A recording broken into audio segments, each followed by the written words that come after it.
Now is not the time for hiccups. Okay.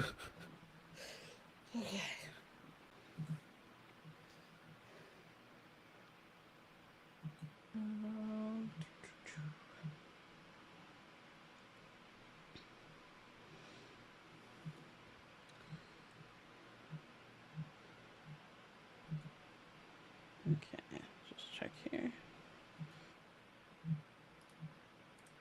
Make sure. Oh, let me ask you something here. If I play this music, can you hear it? And if so, oh gosh, not that. Hmm. How loud is it? It's pretty loud. Is it? Mm-hmm. I couldn't even hear it. Really? Wow. What the heck? Okay. And that's at 28 out of, I think, 100 for the volume. Oh, wow. Okay. Well, Yeah. I have mine set on like 20, and sometimes things maybe feel like they're coming in pretty loud. Dang. Okay. Well, that's a bummer. Okay. Because I thought it would be cool to have our like little music pieces play, but I don't know how loud they are. And you know, that's one thing with like even streaming and stuff. It's always hard for me to tell how loud or not things are for everyone else. Yeah. Yeah. So Same. I have the little intro video thing. When I do the transition from like the countdown to starting the stream, and I can't hear that at all. Like it's set like separately, so I can only hear it when like I go back and like watch the VOD and see. I mean, obviously the volume never changes from here on out, but like I had no idea. It was just like, okay, I hope this is good. yeah. Oh, nice. Gotta love it. All right. Well, I just won't play our little music bumpers. We'll figure something out. And we'll test it in the future. Okay. Well, are you ready? Ready. Okay. Welcome to episode 33 of the TCCG Roundtable. We're your hosts, dragonrider and RonMexico. How's it going today? Hey, it's going great. How are you? I am doing very well. I am very excited. Got some cool things coming that we're gonna talk about for sure. But yeah, the big cool thing is tomorrow and the next day. And That's right. you know, Been staying there's no really more busy time. this week. A lot of prep time this week. Yes. Yeah, that exactly. So let's jump into, I guess, what we have going on. Do you want to talk about what you have going on for yourself? Certainly, yeah. So things have been going pretty well on the streaming front, and I've been jamming, Hearthstone, like I always do, and recently peaked up at I think rank 17 legend on stream just the other night. So that was really cool. Uh, it means the class of hunter is just really good right now because I'm at a bit of a higher rank than I typically am, and I just kind of like almost always jam a lot of hunter games, and yeah, it's like the best class out of all 11 as of right now. So things are good. It's good to be a hunter enjoyer at the moment, and just having a good time, getting a lot of games in before Masters Tour comes up for Hearthstone, and the balance patch will come out afterwards. Before they patch things, I'm gonna enjoy the really good decks as much as I can. Totally fair. Yeah. Uh I wish that I could say that I enjoying certain decks because I've just trying to, I mean, play a variety, but I feel like I haven't been playing quite as much. It's more just like been studying. Um, and I don't know. I think we kind of vaguely talked about this last week, but it wasn't announced, so I couldn't say anything. But it has now been announced, thankfully. Hmm. But yes, I am. Excuse me. I am joining the casting crew for the Masters Tour for Hearthstone this weekend. So yeah, tomorrow and Sunday I will be casting. And yeah, that's just been a lot of basically like study and prep and writing a bunch of notes for myself in preparation, watching a bunch of like high level streams, looking at stats, looking at all sorts of stuff. And it has been awesome. Like, I love this kind of stuff and prepping, and I love casting. But there is that little bit of like panic and like, oh gosh, I need to like make sure I'm prepared so that I don't like sound stupid or mess things up or anything like that. So it's definitely it's been an intense week. We'll say that. I can imagine, but that's super awesome. I'm really excited for you and excited for everyone who gets to watch the Masters Tour and see you do some casting alongside, some familiar faces in the casting booth. And it should just be a great time. I know you're putting in a lot of work, like studying all the decks and everything, getting ready, and I'm really looking forward to it. So it's going to be a blast. Thanks, thanks. Yeah, I am very, very excited as well. And I don't know. I feel like there are some people who are just very good at card games, very good at all of this kind of stuff, and they can just look at something and be like, "Oh yeah, this is what's going to happen." Or they could play like a handful of games and be like, "Yeah, okay, I get it. This is how the deck works, this is what you're looking for." And I am not one of those people, not really. Like, I have to put in a lot of work, it feels like, to kind of be at those higher levels. So definitely, been watching your stream throughout this week, and I see you up in like, 30 and 20 legends, and I'm like, yes, definitely not me. But I can talk about the things. So as long as I like watch people who are good, I can learn that and then I can talk about it. But I definitely don't feel like I am at that same level. So it's always kind of like the good and bad, right? Like, casters don't really necessarily need to be at that high level as well. I mean, But if they were, then they might just be in the tournament too, like fair. Yeah. these are the top 16 best players Yes. currently in Hearthstone, at least determined by like ladder rankings over, a 3-month stretch. So it means you have to be super dedicated to playing lots and lots of Hearthstone to be incredibly good at Hearthstone. So I think kind of is a given that our casters, most of the time, whoever they are, however good they are not usually going to be on the level of the people that they're spectating. But Yes. that should happen, right? We hope so, yeah. But it's not always the role of the caster to be like that high level professional like player, right? We're as casters, we're there to provide that kind of entertainment mixed with the knowledge and sharing things. So I definitely hope Absolutely. that I can bring that. I do feel like, at least in terms of casting, I feel like I'm pretty good at making things a little bit more accessible to a broader audience.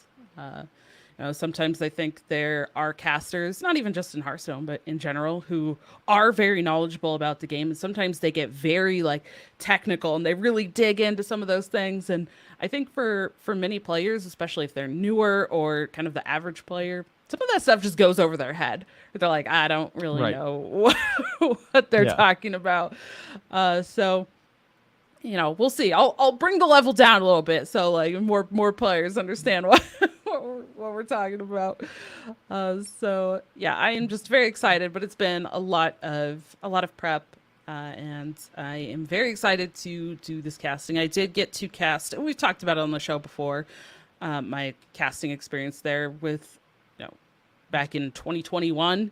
So it's been almost 2 years, a little less, since I've been on the official broadcast. So definitely have played a lot since then, become a better player and a better caster, even since. So definitely looking forward to doing this weekend and seeing how it goes. And I'm hoping that I can turn that into future adventures and future opportunities, even beyond just Hearthstone. So we'll see. It feels Absolutely. like another like big thing for me, right? Like every time I do one of these, I'm like, this is it. Like Oh yeah. this is Well, my big it's a shot. big moment. It's something to celebrate.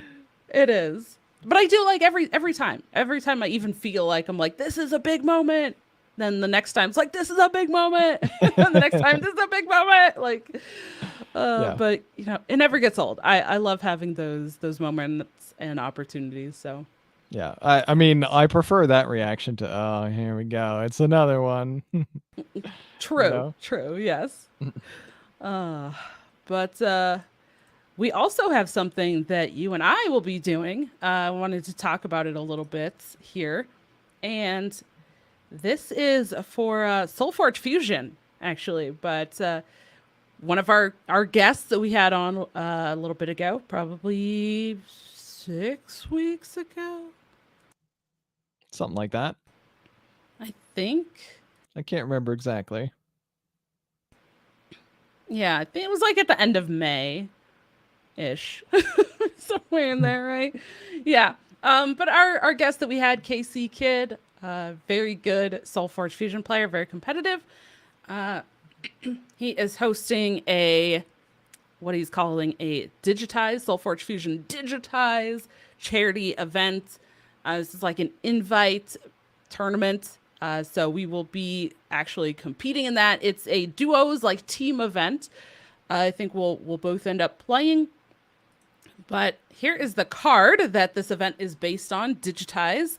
It's a spell, and there are, of course, the 3 different levels, all right, like level 1, level 2, level 3, as SolForge Fusion does have for their cards.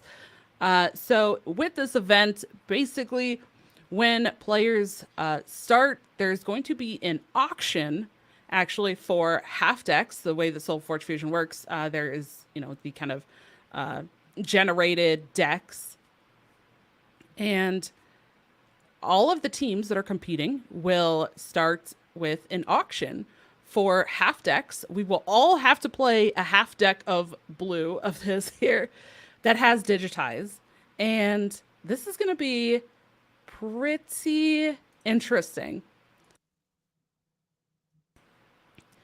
We'll have to auction. Then, after the auction phase, we'll then get to play, pick another half deck that will pair with this. And we'll get paired up against other teams. But not only will we have the auction to try to buy our half deck that we want, then people that are watching the event can place bounties by donating to the event fund that's all going to be going to charity. But then players can, or people watching can put bounties on teams. So I suspect that I don't think that we'll probably end up really having bounties put on us here. We'll be the underdog team, but True. It is a fun idea. I bet there's going to be a lot of bounties on Casey Kidd. Yeah, I don't know if he's playing or not. I'm sure he probably is, but yeah, it's gonna be a ton of fun, and the matches that all of the players and teams that are going to be part of this, they'll be going up like on each of our respective channels, and we'll all be putting out the content for it. But it's all for a good cause, right? Everything, like I said, it's all going to be going to charity. And let me pull up what that charity actually is here, just so we can bring that up and talk about it, because I would hate to say it's for charity, but not actually say what charity that is. Good call. Yeah. So all of the proceeds for the tournament are going to the National Alliance on Mental Health nonprofit organization, which, mental health, definitely a huge thing. And I think even in card games, right, like the mental aspect of things, and we've talked about that a lot. So kind of this idea of the mindset, the mental aspect of card games, tying into also contributing to like mental illness and making people more aware and just helping people with, um, mental issues that they might have. Absolutely awesome. So Yeah, that very is good very exciting. cause. It is. Absolutely something you want to support as much as possible. And I like how it even, does connect in a way to card games, like you mentioned, thinking about the mental aspect of games. And there you go. Yeah. So one last interesting fun fact here. The reason that this whole thing is focused on digitize.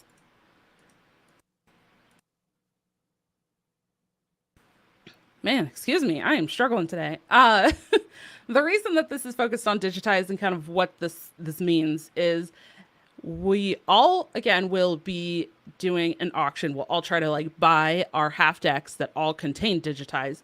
So everybody will have a deck that contains digitize or two copies. And when we play our games, when digitize comes into our hand, we have to play it that turn that we have it in our hand. So Nice. it's going to be very interesting. And I want to just read this for our audio listeners as well. Digitize is a spell. It says, give a creature +5 attack. If it is your only creature in play, give it +5 health. And then again, of course, with that, like I mentioned, there are different levels. So the levels will add more, +8 for the level 2, and then +12 for the level 3. If you don't have a creature in play, we still have to play digitize, which potentially means Ooh. buffing our opponent's creatures, Oof. which is hilarious to me. Brutal outcome if you draw it at the wrong time. Oh, It's that's funny. the only way I know how to draw cards in SolForge Fusion is absolutely at the wrong time. This is like similar to a little challenge I did on my stream not too long ago, where I was running Prison of Yogg-Saron in my deck, back at a time that pretty much nobody seemed to run that card, and because it didn't seem as good as it currently is now. It's kind of like a regularly run card, it seems. But I the challenge was whenever I draw that card, um, I have to immediately play it as soon as it is available to be played, and immediately use the location. And it didn't matter if I was holding something that won the game instead. I had to play the card. And also if the location was able to be used, and I had an option to win the game, I had to use the location first and let the randomness resolve, which might of course clear my whole board and not be able to win anymore. It was a funny challenge. I enjoyed it. So this is a great idea. Hey, you draw digitize, you gotta play digitize. Yes. Good Yeah, luck. it's fantastic. Uh yeah. And the fact that everybody in the tournament will have digitize is Right. is fun too, right? So it's not just like, oh, if you happen to have this card. No, it's like it's built around this. So all of us will have it. It's just going to be like you have to play it. So there's definitely going to be a little bit of strategy for like trying to get a creature out at least first and then play this, but hope your opponent doesn't counter and remove that creature Yeah. before you get the chance to play your second card. So yeah, very much looking forward to this. The auction part itself will start on September 7th.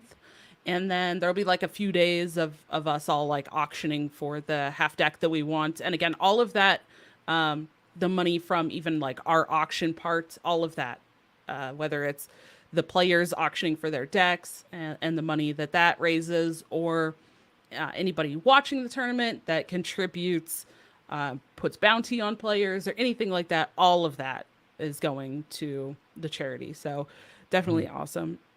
And then the 11th, Monday, the September 11th, will be when like the pairings are set up. So we'll have a few days of like this auction to get our decks before the pairings are created, and then we'll have some time to set up our games and stuff, and do that. But it also gives people a chance to potentially start setting up those bounties. So yeah, I'm sure we'll be doing a bit of practice and prep and making sure that we teach Ron the game before before this. So Well, hey, we know what's going on. I'm just looking for you to carry me. That's right. That's fine. That's fine. We could do that. Yeah. I am gonna try to learn the game though. At least have some cursory knowledge to not be a complete dead weight for you. It's gonna be fun regardless. I don't. True. I am.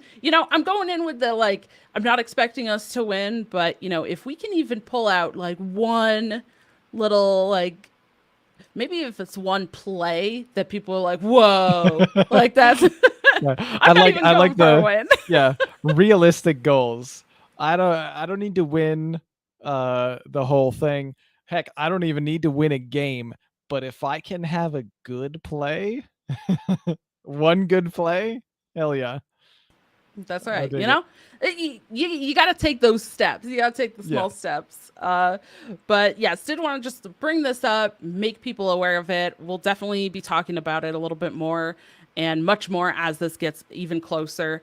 But again, wanted to bring this up, make people aware of it, and then that way, if you do want to even just contribute something for the charity aspect, even if it's not necessarily just placing a bounty on a player, but if you just want to contribute for the sake of donating to charity, absolutely, please do. You can do that. There is a link for the GoFundMe, and we'll link that, and we'll have it in the show notes and everything like that. But if you are interested in that, definitely would love to have you check it out, support us through that, even just cheer us on would be great. For sure. All right. Well, that is kind of what we have going on and what we have coming up. So Ron, why don't you walk us through this week's term of the week? All right. So this week's term of the week is Wind Fury. At least that's how it's known in Hearthstone. Different card games may always have different names for the effect. I believe it's Double Strike in Magic. Essentially, just what it means is that if you have a creature or a minion that can attack, Wind Fury means that minion can attack twice. Which makes a massive difference, as you can imagine, in some games. Currently, it seems to have been one of the biggest complaints, maybe, of mech decks or mech rogue, as what's been happening in Hearthstone, where you'll get a card that gives you a whole bunch of random magnetic mechs, a different keyword that we discussed in a previous episode, where essentially it can attach onto a mech and it will add its keyword to whatever it got, the keywords being random. And there's a whole bunch of them, and most of them are fine, and one of them is attack twice, so basically double the damage that you're doing. And it makes the 10 attack minion, when you have 20 health, go from, okay, maybe I can get out of this, oh, I just lost, game over, if you're on the opposing side. But a very interesting effect, something that can be really cool if used sparingly and correctly, I guess, in some cases, and obviously something that can be easily broken if overused or in the right context. But an intriguing one, and one I wanted to bring up. Yes. I think one of my favorite places for Wind Fury is in Battlegrounds. I love Wind Fury in Oh yeah. Battlegrounds. And So good. Mega Wind Fury, where it attacks like 4 times. Yeah, they did have to get rid of that because it was too Yeah. good. So that's no Yeah. longer in Battlegrounds. But yeah, that was the thing, and that was definitely way too good. The funniest part out. about Wind Fury, it seems, is that because the keyword itself is so good, it usually only ever gets printed on a minion that is really bad, because if the minion was good and it had Wind Fury, the minion would be way too good. So I think it's kind of created overall sort of a perception that Wind Fury itself is not that good, because everything with Wind Fury is terrible. Because if it wasn't terrible, it would probably be insanely broken. So absolutely. they just went Way like too good. overcosted, understated things. It's like, yeah, I don't care that I can attack twice because it sucks. But like the moment it's passable, all of a sudden, oh god, it's insane. So yeah, Yes. it's a weird one. That's a good one, though. That's a good one. All right. You ready to start getting into some news and beyond? Let's do it. All right. Well, for this week's news, the first thing, I didn't want to put it in as its own game, so it's just in the general card game news here. But there was a post that the Bazaar card game, if you've heard of that, the Bazaar, it's definitely something that a lot of people have kind of been hyped for who knows how long now, years, I think at this point. But yeah, there was a post that it is postponed until 2024. I am at shocked. least. I am shocked. No way. Again? I was certain that Bazaar was coming out in 2023, but surely 2024 is the year. Surely. No way it gets postponed again.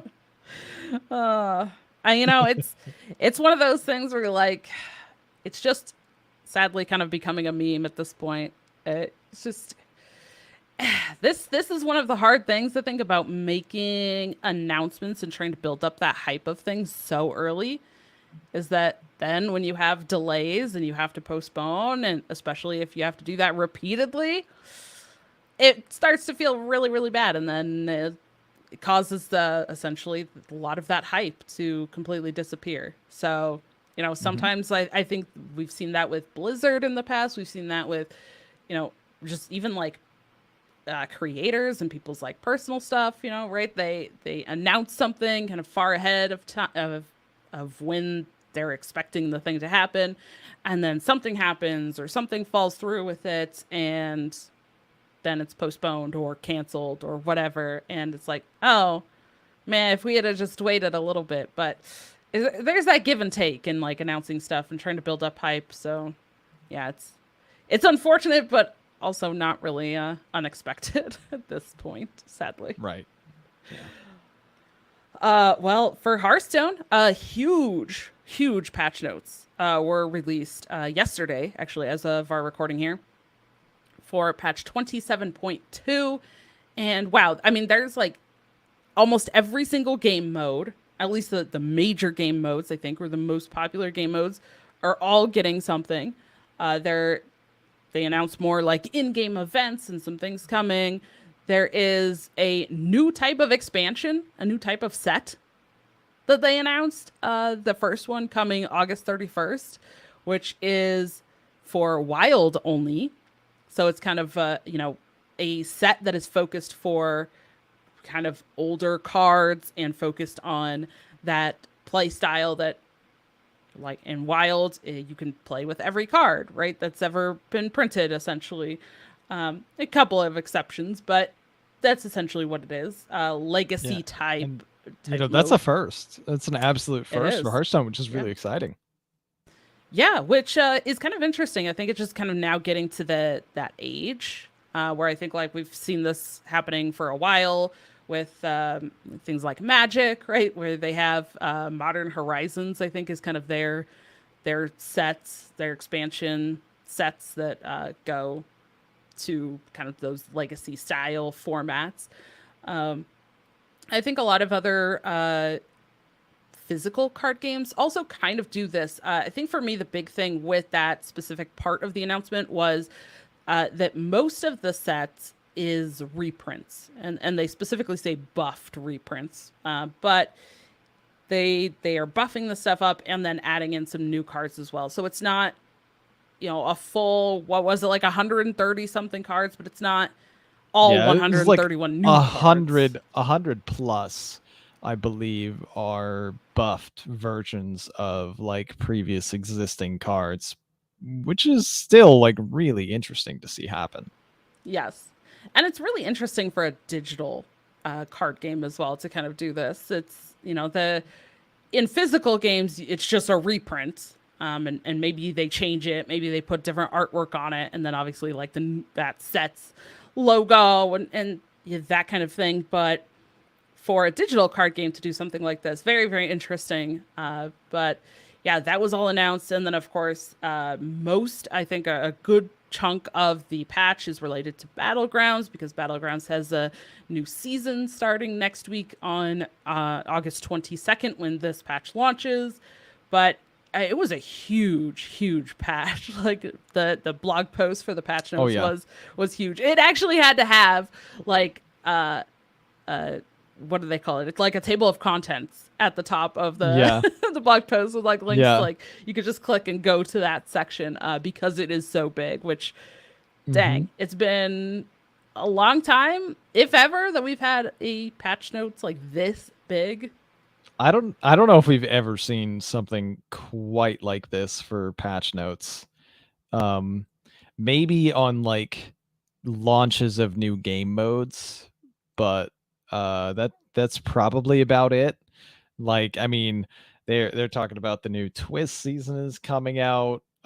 We've got balance patch, like patch changes for standard, where we have some nerfs and buffs, and that's usually that's like the biggest news out of it, but it's kind of even overshadowed by all the other stuff that's going on because there's so much of it. Like even the huge battleground changes, that's also a first.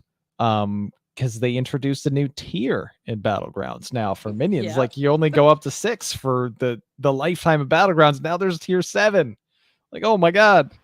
Yeah. We're going off the rails. It's crazy. It's a huge patch. So very interesting to see all of that stuff posted. I mean, I think usually we get like that kind of dense amount of information, usually around the rotation every year, like once a year, because they usually say, okay, here's, they talk about the things that are leaving, and then they say, here's the new stuff, and here's the new expansion that's coming out at the beginning of the year alongside the rotation, and then here's these things that are changing, and here's like a little roadmap of what's going to come for the year, and that's usually the kind of next largest time frame of patch notes, or the largest chunk of information that I can think of, but yeah, that was very exciting. So we'll definitely be talking about that kind of more over the next couple of weeks. Again, next week, this is when the initial, this whole patch launches. Next week on Tuesday, the 22nd. So that's going to be releasing the Battlegrounds. It's going to be the standard changes. And then kind of setting up for some of the other stuff. And again, that new like wild only expansion is going to be coming out, or that set, Caverns of Time, going to be coming August 31st. And then there's kind of in-game events and some things happening after that. And like you mentioned, around Twist, it's going to be starting September 1st. Like it's kind of a staggered release in terms of the actual content in there. So we'll definitely be talking about that over the next few weeks as those things release. And then for Flesh and Blood, we've been mentioning, but their next expansion, Bright Lights, was announced, and they are getting into we're still a month away from preview season, so it's still a little ways out, but the previews will start on the 22nd of September for that. There's going to be pre-release events from September 29th through October 1st, and then that set will release on October 6th. Speaking of releases, we also have an entire game technically releasing today. That is Disney Lorcana. That's today soon, Ron. Today soon. Today soon. There it is. You love to see it. So at some local game stores in participating countries, that is launching today, as well as in a couple of places. Now, Disney Lorcana, kind of interesting in terms of how it's releasing and where it's releasing. So their post this morning on their social media is saying, hey, the day is finally here, right? Disney Lorcana, the first chapter, which is what they're calling their first set, is, as I mentioned, available for purchase at local game stores in participating countries, but also at Disneyland Paris, in the Disneyland park and at Disney Store Times Square. So a couple things there. And then kind of for everybody else and for the other locations, they're going to have this pretty much available at like all of the Disneyland like locations, the Disneyland parks, all of those, which is pretty fascinating. But all of that, and then like basically big retailers, right? Our main box retailers, probably like Walmart, Target, Best Buy, like all that good stuff. It will be releasing on September 1st. So still a couple weeks out for that, but they wanted to give local game stores an opportunity to actually like get the game out for their local scene and start building that up before it just became available to everybody. So kind of cool that they're kind of focusing and helping local game stores there build up their local scene. Unfortunately, that is not very exciting news for those of us who live in smaller places because our local game stores not doing it. So, Yeah, bummer. comes with territory sometimes, unfortunately. Yes, it's unfortunate, but I'll keep my eye out as much as I can, and hopefully it'll at least be here at the retailers September 1st. Yeah, or if you're super impatient, just fly to Disneyland Paris. Yeah, just casual like weekend trip, yeah. Just hop in my private jet. Head on over there real quick. I can't even imagine. Yeah. Yeah, I can't afford a private jet because I play card games. It's True. not gonna happen. Then moving spend all the private jet money on buying the One Ring.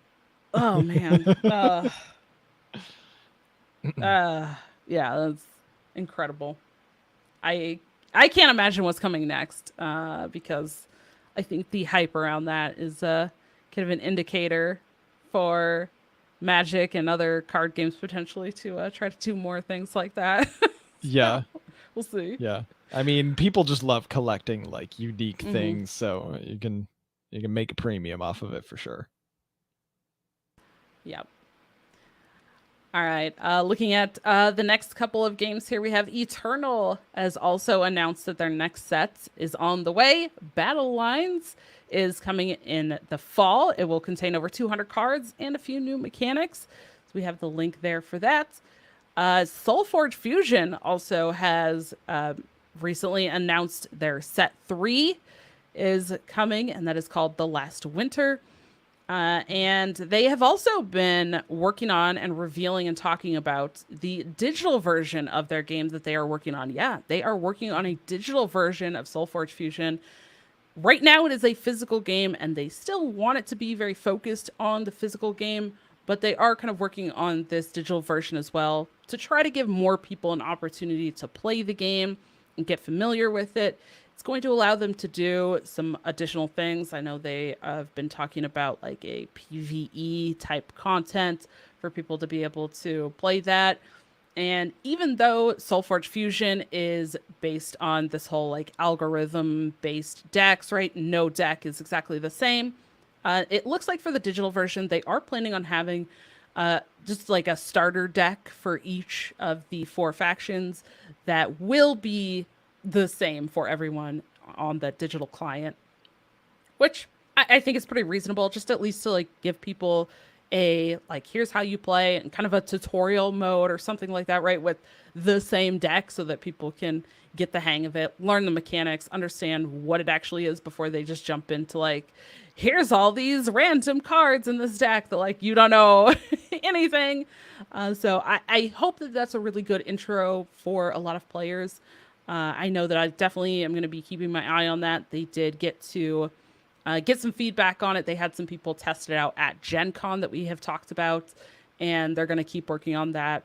They are also running a Kickstarter that will be launching soon. It was actually super, super cool a couple days ago. Justin Gary, the basically creator of Ascension and the creator of SolForge Fusion, jumped into a Discord call. So when I saw that he was doing that, it was like, yeah, I'm going to be there. absolutely jumped in that Discord call. And, he was kind of talking a lot about this set 3 last winter, their digital version that they're working on. Kind of pulled back the curtain and shared a lot of things and talked about, in kind of a very transparent way, like, hey, we're a small team. They are only running at about 12 people to make this game. Oh, wow. Yeah. And, that he even brought up like, hey, we don't have the funds and we don't spend a ton of our funds for like advertisement purposes. Like we put that back into creating more things for the game. So they are very focused on the community, and like, hey, like the community, the players, the content creators, like you all are kind of our advertisement. So we really want to like support you and really make this game for all of you that you all want to play. So that was super, super cool to be in a call like with Justin, Gary, and then we all got to ask questions. I even put in a question or two, and at one point, my question was basically about, hey, with this digital version, are there plans to support like creators? They have kind of had a system in the past of creators and what they've called guardians, where these people are like helping build up their local, scenes and really bring more people to the game. And I asked if that was something that they were planning on like tying into the digital version. If somebody makes a purchase or even like an in-game cosmetic or something, that would somehow like lead back or indicate, that the creator kind of got that person into the game. And he liked that idea and wrote it down. So I was like, oh, this is so cool. Like, that's cool. Yeah, it was very exciting. But yeah, so lots of stuff coming for SolForge Fusion. Definitely, it's something that the community has been awesome. I've been enjoying it. As I mentioned, we're going to be jumping into that digitized charity event that KC Kid is running and putting on. So definitely going to be keeping my eye out for that. And then the last thing here we have is DC Dual Force. Again, that open beta is currently going on. There are weekly patches delivering a mix of new content, bug fixes, user experience adjustments, card balance improvements, and new features. So lots of stuff going on over there. And I did want to bring up as well Willow, who is one of the like kind of huge popular players within the DC Dual Force community and a creator as well. He has just launched and been working on, I think it's called Forstal. I don't know how to say it. Yeah. Nailed it. It's it's basically like Dual Force, like Force, but Wordle. And then they just like mashed the words. Okay. So it's like a Wordle type game, but it's based on the cards and like trying to figure out which card. And I was like, that's actually a really fun idea. And I said, it's kind of like a mashup of like a modern puzzle game, but also like flashcards for studying the cards. And I don't know, I think probably I'm focused on that right now because I've been preparing for the Masters Tour. So, things like little notes and things that you might have focused on, like memorizing as flashcards, as a kid or something in school, like that's probably been on my mind. So I saw that and was like, that's actually pretty fun. Makes sense. Yeah. Yeah. So just really cool to see a lot of this stuff. And, with things like a lot of these card games that we mentioned, DC Dual Force, SolForge Fusion, I mean, even Eternal, a lot of these games have fairly small communities. But I think within those communities, you have these players and these creators who are like very kind of dedicated to that game and that community. And it's just really cool to see like how the community members are working with the, people creating these games to really just do even more with these. So I don't know. I just wanted to bring those up because I thought that was super cool. Absolutely. All right. Well, I think that is finally through all of the news. What do we have for competitive and organized play? Nothing bigger in the Hearthstone scene for competitive and organized play than what we're seeing this upcoming weekend. As of time of recording, it is tomorrow that we're going to be commencing with the Masters Tour for summer. This is, of course, featuring the top 16 players from the previous 3 months of ladder finishes, with our very own caster extraordinaire, dragonrider, joining your regular crew that you typically see of like Sottle and Lorinda and TJ and everyone. And it's going to be a blast. I've got a few players that I'm very much rooting for. Right at the top of my list is McBanterface and Pocket Train, and I'm really hoping they can take it down, either one of them. But there's a really good field, and there's a lot of people to root for. So that is huge. That is like the event for me, at least, of the next, or of the, I guess, the quarter, you could say, in the 3-month stretch. Like, this is it. This is what I'm the most hyped about. Moving on from Hearthstone news for competitive and organized play, we also have Battle Spirits Saga that has grand open events in November, with a grand total of $25,000 in cash prizes and Pro Tour of invites on the line. We also have MagicCon in Las Vegas that is going to be hosting the Pinnacle Premier level play event of the season for the 2022-23 season, the Magic World Championship. I'm not good on the Roman numerals right now, so I'm going to say XXIX. Was that like 29? Yeah, 29, I think. As well as their new 100K limited open. And then for Flesh and Blood, we have USA Nationals that are going to be at the Westgate Las Vegas Report and the Westgate Las Vegas Resort, and a calling event will be happening, and that is very, very soon, just a little over a couple weeks, August 25th through the 27th. So lots of different things to be looking forward to. Oh, and yeah, sorry, didn't mention the dates for Magic. September 22nd through the 24th is the MagicCon Las Vegas. Sorry. It's all good, all good. Kind of interesting, honestly. I feel like with MagicCon Las Vegas being the World Championship at the end of September, it like almost feels early in the year. A little compared bit, to a yeah. lot of the other card games. I was just thinking, right? You mentioned the Battle Spirit Saga in November. There is also BlizzCon happening the first weekend of November, and looking back at the Hey, I'm going to that. It's gonna be fun. Yay! I am doing my best to make sure that I can be there as well.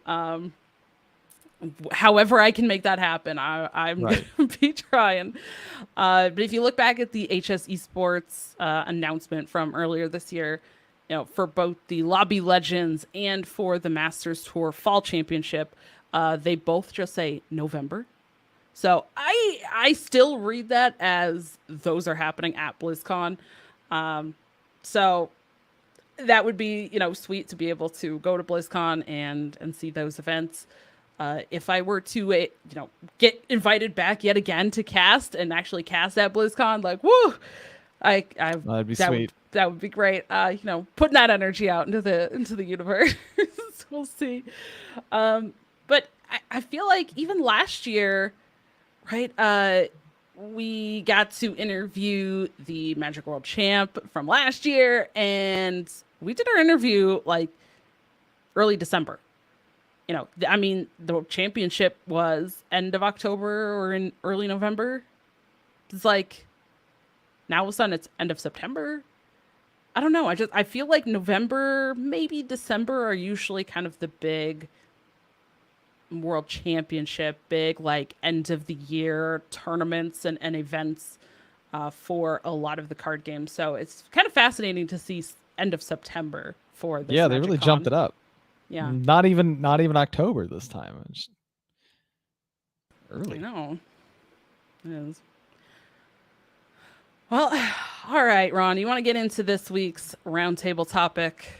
Let's do it. All right. Going to be a little bit of a shorter one, but I don't really know how to like word this. I couldn't really come up with like a general thing, but I just felt like I wanted to talk with you about just kind of all the different, really exciting things that are happening across different card games and kind of like what kind of brings the hype or what are we excited for? How do these games like focus on what it is that they want to do and build their communities? Because we have Lorcana launching, right? That's exciting. We have the Hearthstone new like expansion set that's gonna be only for Wild, which is like you mentioned the first time ever that Hearthstone is doing this.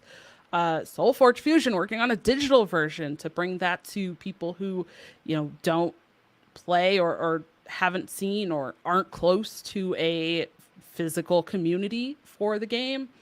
It's just really fascinating to kind of look at how each game is kind of working on their own direction. And I think we've talked briefly about, or even we spent a whole episode one day talking about kind of the different things that players get hyped for, looking at like expansions or like reasons that they come back to a card game or stay in a card game. And it's just fascinating to kind of see here. We have like three different kind of stages of hype for these card games. Like, right, one is the set launch, or is the whole game launching for the first time, right, with Lorcana.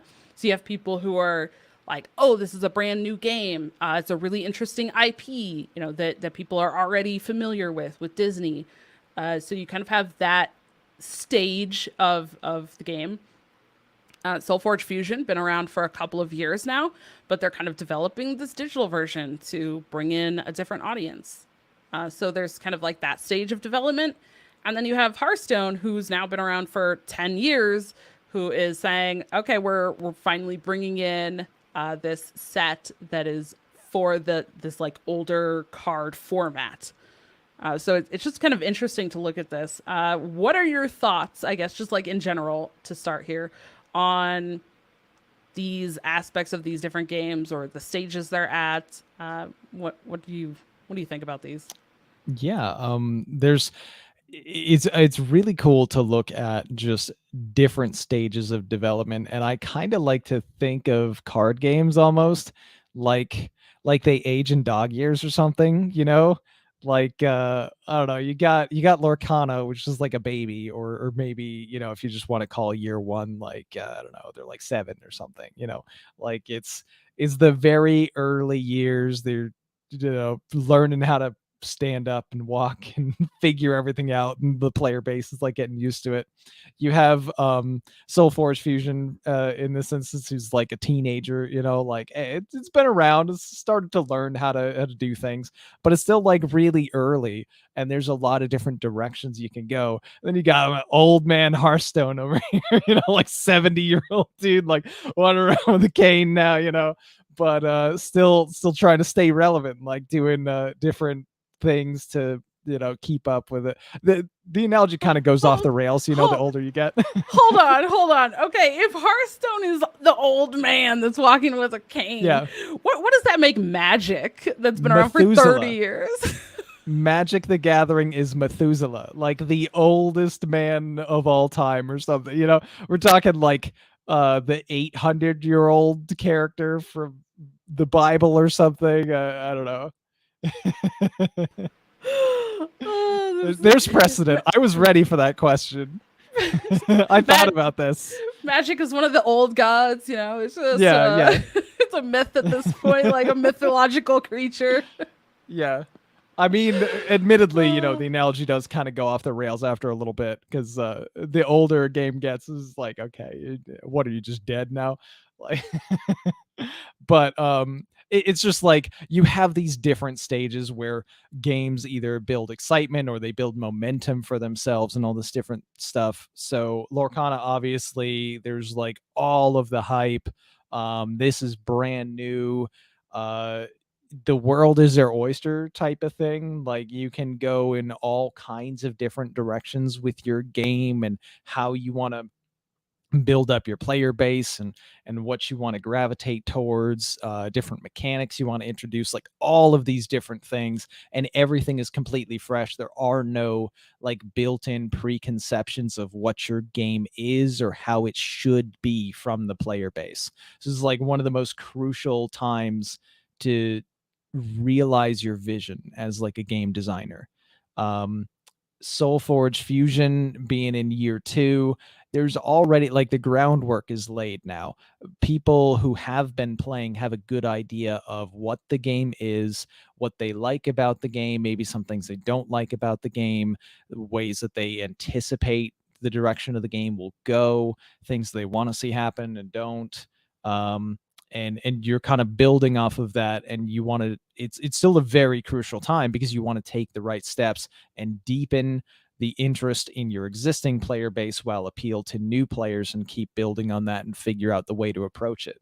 And then you have a game like Hearthstone that has a huge player base, has been around for a really long time, and you have some very like deep rooted established expectations of this is what Hearthstone is, and this is what I expect from the game, this is what I like, this is what I don't like. And you can't obviously appeal to everybody in there, but they're still trying to, you know, appease existing players, deepen their interest, and always any game still wants to bring in new players. So how do you do that? How do you drive interest to a game that's been around for so long that it's like, well, is there a barrier to entry because you're like, oh, well, you know, I didn't play it when it started. What I do, I have to spend a bunch of money for it? Can I even like keep up with these players who have been playing it for so long, who know the game when I don't? So different strategies all the way across the board. And I find it just really fascinating to see like which way designers and developers go to build on either like hype that they've made or momentum that they've kind of established. It's such a fine line to walk. Like, I think it really is. And there's so many, I think we talked about this before when we kind of talked about this hype, right? But there's so many different directions of player hype and also that the games have to take, right? They have to make these decisions. You know, let's take SolForge Fusion, for example, right? It's a physical game. They've really based their community and their structure on like playing in person and these like local scenes, these local tournaments.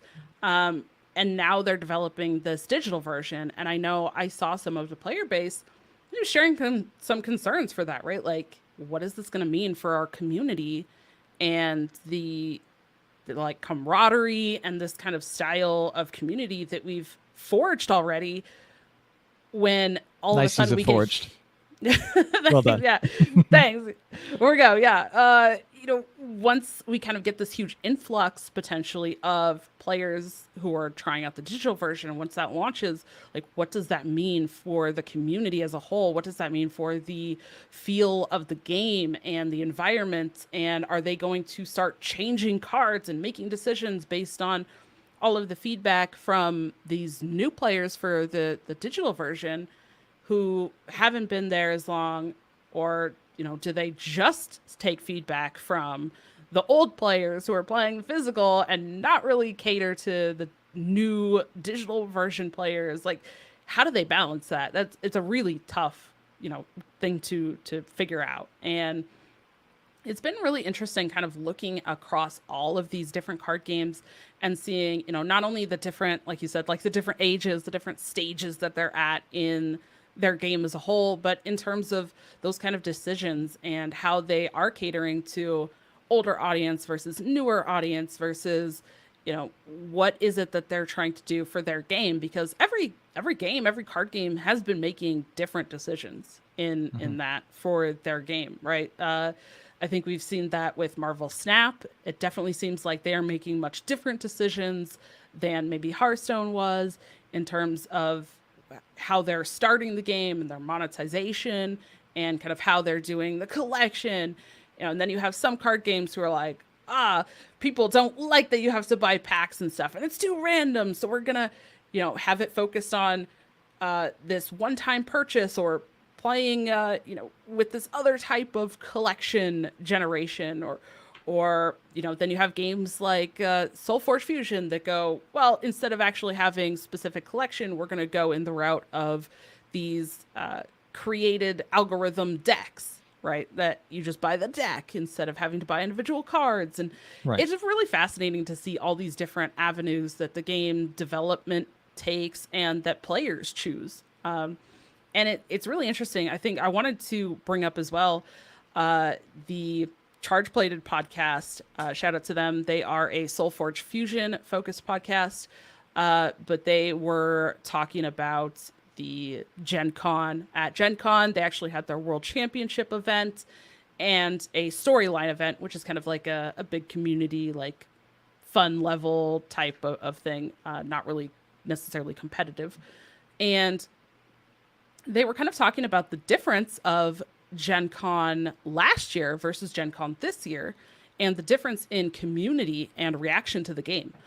Because last year at Gen Con back in 2022, that was the first like event. It was the first, I mean, quote unquote, like first world championship, right? But their first like really big competitive thing.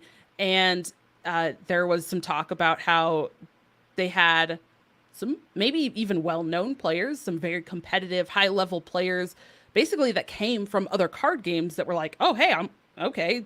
This is a new card game. I'm going to try this out. Like, I just want to go win at this card game.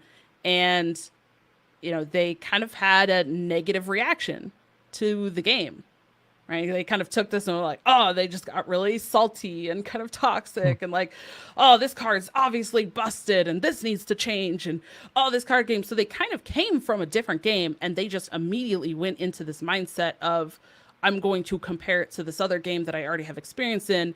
And oh my God, this development, these cards are busted. This is broken. How could they make this?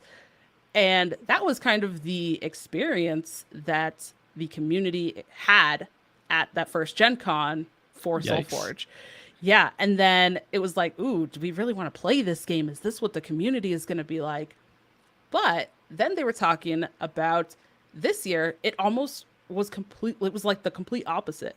Like this year, the community, it was very like kind of more established, right? Now that it's been around for a little while, you have a lot of players who have been playing, a lot of competitors who have been at their local scenes or have traveled to other places and played with other people. And it was just like a very welcoming, like they said, you couldn't even really tell who had been playing for a while and who hadn't. It's like it all just felt like everybody was there, like welcoming each other in. It was very like fun and kind of laid back.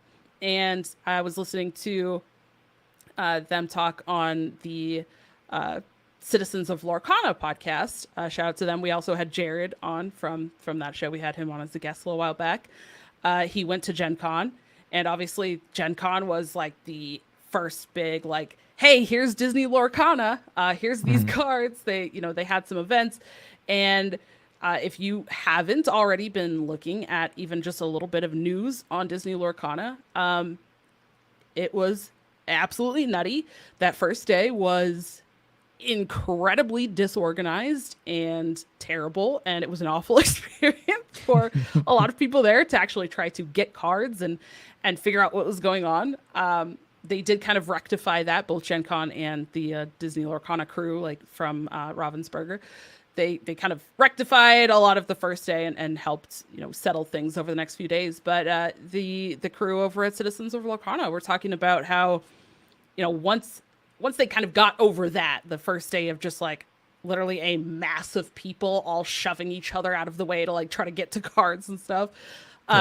Once they finally got out of that phase of the convention and got to sit down and like meet up and talk to other people that were playing the game, it was very much that same kind of experience that it sounds like the people at the SolForge Fusion part of the convention were also having, where it felt like everybody knew everybody. And, even if they hadn't met in person, it was like, oh yeah, you're connecting from online. And it was just this like fantastic, wonderful, like meetup and experience of just chatting with other people who love card games and wanting to play, regardless of skill level, regardless of this. And personally, I think that is a very exciting like thing to hear from two different communities, that they both kind of had this like really great, just like everybody hanging out and like loving of the game and loving cards and, being there.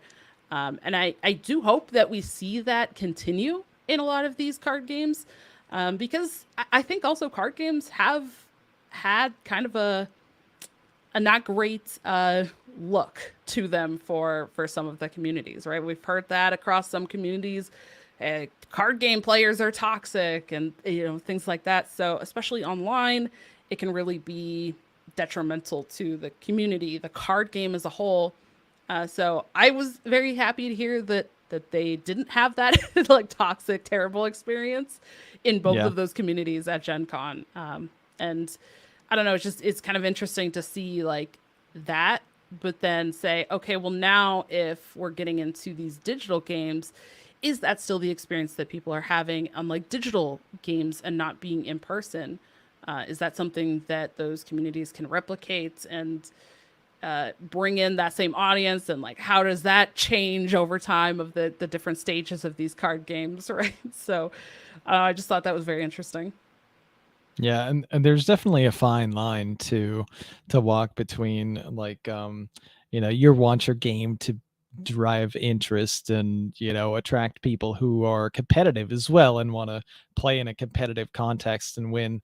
Um when competition is involved, sometimes tempers flare, emotions get high, and people get upset, and then depending on the type of players you might have, yeah, there can be a lot of toxicity. I think that is just true of, people and not necessarily like card games and specifically or card game Fair. communities, Yeah. you know. But yeah, it's a reputation that happens from time to time because a lot of card games are focused on a very competitive aspect of it. And when you drive up the level of competition, that's when emotions get higher. And I mean, if you're in a convention environment, especially, and it's just like jam packed full of people, and hey, I want to get the cards, and it's just this limited time that you've been waiting for to get the cards, and then shoving happen. Yeah, it can create a lot of negative experiences, but it's awesome to hear that like there's also those moments where hey, things kind of just slow down a little bit, connections get made, communities get built, and that's how card games and other things generally thrive. Is create that kind of camaraderie that people want to come back to rather than remembering, oh, yeah, I went to that and I tried to get some cards. And then next thing I know, I went flying into the wall from somebody's like shoulder check. That's not great, but later, oh, I got to talk to so-and-so that I met online or was chatting with online for a while. And we got to sit down and have like a chill game or discussion about something. Like those are the kind of moments that you remember that build communities, and help just develop, from a card game that is in year one all the way to, year 10 and beyond, where it's still thriving. Oh, absolutely. And, I think the larger a community gets, it can be a little bit more difficult to manage that as well, right? Like sometimes if you have a pretty small Absolutely. community, it can be a little bit easier to kind of keep things in check and, kind of cultivate that specific environment that you're looking for. But as the game gets more popular, especially these kind of like huge IPs, these huge brands that people recognize, right? I mean, even Hearthstone, very very huge player base still, right? Like, Hmm. it's based on World of Warcraft. It's made by Blizzard. Like that has weight to it. Marvel Snap, obviously, Marvel is a huge universe. Like that has weight to it. Now we're looking at Disney Lorcana, that's based on obviously Disney characters, and that has weight to it. So those are going to be bigger communities, and it can be a little bit hard to manage the community, the player base, the expectations that people have. But I think overall, a lot of these games do a pretty good job of maintaining, these hype moments, whether it's, things like, hey, we're releasing the first ever time of a new set that's going straight to wild. Right. Yeah. I've seen a lot of positive feedback already from players on that. People are very excited. They are bringing back a wild heroic Brawliseum.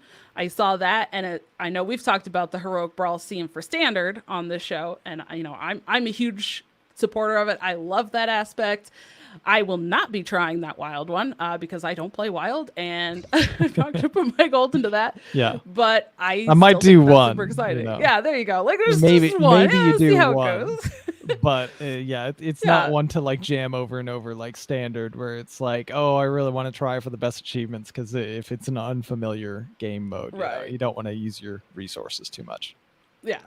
But I'm excited to go support those wild creators who do play a lot of wilds and who do play that format and see how they do with it, and check that out. So it's just something that's like very interesting to kind of see as we bring all of these card games, all of these news pieces together in one place. Like, wow, look at all these different like stages of development, stages of bringing things in, and how all of these card games and communities are trying to, as you said, either support the player base who's already there versus bringing in new people, and continuing that hype, continuing to develop things that players of any range will enjoy and be happy with. So, yeah, just really fascinating to look at all these and kind of look at them side by side. Yeah, it's a tough job to, you know, try to generate interest and manage a community and sustain that kind of interest for, years and years. Like, I have a lot of respect for people who do that. Absolutely. Yes. All right. Anything else before we wrap it up? That's all I got for this. I mean, we could probably keep branching out into different things, but as always, show has to come to an end at some point. So this is as good a time as any. I just want to say thank you to the viewers and listeners for joining us this week. And if you or someone you know would be interested in joining us, please reach out to us. You can email us at tccgroundtable@protonmail.com. You can follow us on Twitter, TCCG Roundtable. Use our top pinned tweet for a link to our Discord, or use the link in the description and show notes. You can check out the video version at Dragonrider's YouTube channel, Dragonrider TCCG, and you can find us everywhere you can find audio podcasts. Also, please check out our Inked Gaming affiliate, which helps support us directly while also getting you some sweet merch like playmats and other card game accessories. You can find that link in our description and show notes as well. And you can find us individually. Dawn, where can they find you? Yeah, you can find me on Twitter at DawnieDK, DAWNIEDK, on YouTube and Twitch, Dragonrider TCCG. You can find me talking every week about standard Hearthstone over at the Doctor 3HS podcast. And you can also just check out everything that I do on my website, dragonridertccg.com. Absolutely. And for me, you can find me individually on Twitter at Ron_HS. You can find me on YouTube at RonMexico HS. And you can find me streaming on Twitch every weekday, Monday through Friday at 7 p.m. Eastern at RonMexico HS. That is our show for this week. Thank you, everybody. And we'll see you at the roundtable.